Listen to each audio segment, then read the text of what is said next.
Nunca antes ha recibido la estupidez tan triunfal galardón a pesar de haberlo merecido muy a menudo.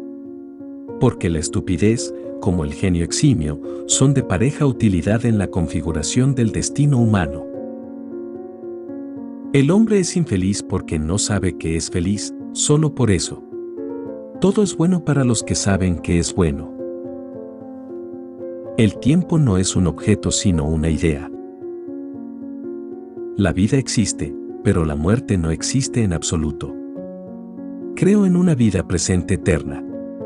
Hay momentos especiales, se llega a uno de estos momentos, de pronto se para el tiempo y se convierte en eternidad. No existe mayor dicha que el propio sacrificio. ¿Acaso no comprenden que, para adquirir una opinión, ante todo hace falta trabajar uno mismo, hace falta práctica, experiencia? Nadie da nada por nada. Pongámonos a trabajar y tendremos una opinión propia. Si no trabajamos nunca, serán los otros quienes tengan opinión por nosotros e incluso quienes trabajen para nosotros.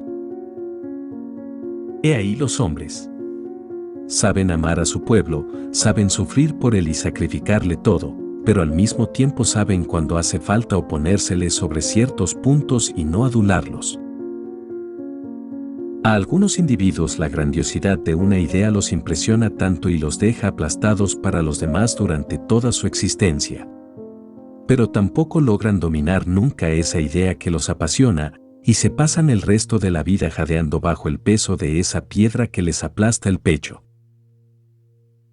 He observado que todos estos fanáticos socialistas y enrabiados comunistas son muy avaros, tienen alma de compradores, de propietarios. Cuanto más socialistas, más avaros se muestran. Sucede con frecuencia que un escritor, al que se le atribuyeron durante mucho tiempo ideas profundas y se creía que debía conmover poderosamente la sociedad, acaba por revelarse tan pobre y vacío que nadie siente que le aparten rápidamente. Pero estos viejos canosos no se enteran y se disgustan. Su vanidad, especialmente al final de su carrera, adquiere proporciones sorprendentes. Palabras de Kirillov. La libertad será total cuando vivir o morir resulte indiferente. Ese es el fin de todo. El hombre tiene miedo a la muerte porque ama la vida. La vida es sufrimiento, la vida es terror y el hombre es desdichado. Ahora no existe más que sufrimiento y terror. Ahora el hombre ama la vida porque ama el sufrimiento y el terror. Vendrá un hombre nuevo, dichoso y orgulloso. Aquel para quien sea indiferente vivir o no vivir, ese será el hombre nuevo. Aquel que vencerá al sufrimiento y al terror, y él mismo será Dios. Entonces ya no existirá el otro Dios. La historia se dividirá en dos periodos, del mono al aniquilamiento de Dios, y desde el aniquilamiento de Dios hasta la transformación física del hombre y de la tierra. El hombre será Dios y se modificará físicamente. El universo se transformará, igual que las obras, los sentimientos y los pensamientos. Fin de las citas de Kirillov. Si quieres vencer al mundo, véncete a ti.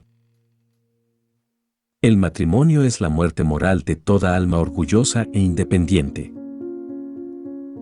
La tristeza no es más que aburrimiento. Del mismo modo que una pena real, incuestionable, puede convertir en estoico al hombre más ligero y pusilánime, el verdadero dolor puede hacer inteligente a un imbécil, aunque sea en un momento. Palabras de Satov sobre la religión y la ciencia. No hay un solo pueblo que haya organizado su vida según los principios de la razón y la ciencia. No ha habido nunca un ejemplo de ello, o quizás solo durante un momento y eso por estupidez. El socialismo, en su misma esencia, es atea, ya que desde el primer momento ha proclamado que se proponía levantar la sociedad sobre las bases de la ciencia y la razón.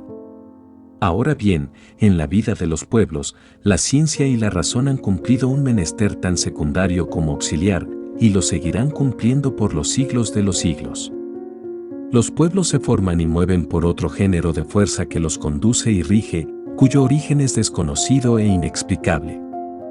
Esa fuerza es la del anhelo infatigable de llegar hasta el fin, al mismo tiempo que niegan que haya un fin.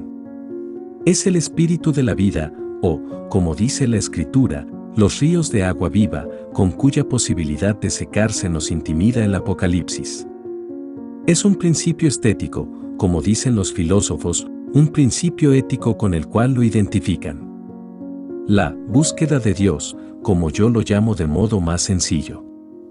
La meta de todo movimiento popular, en cualquier pueblo y momento de su existencia, es únicamente la búsqueda de Dios, de su Dios, del suyo propio, y de la fe en Él como único verdadero.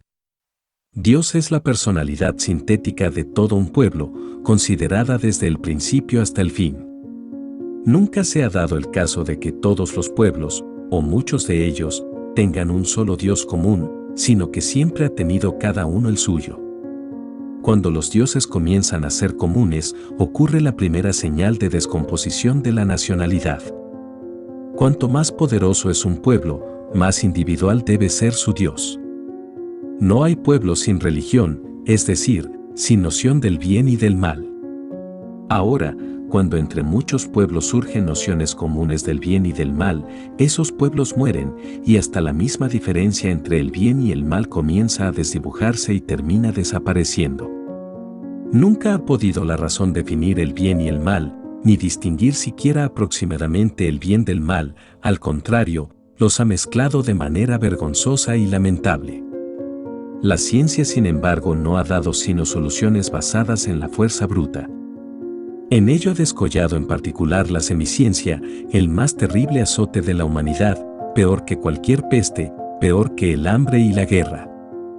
La semiciencia es un déspota como no se había visto hasta nuestros días, un déspota que tiene sus sacerdotes y sus esclavos, un déspota ante quien todos hincan la frente con amor y temor supersticioso inconcebibles hasta ahora, y ante quien tiembla y se rinde vergonzosamente la ciencia misma.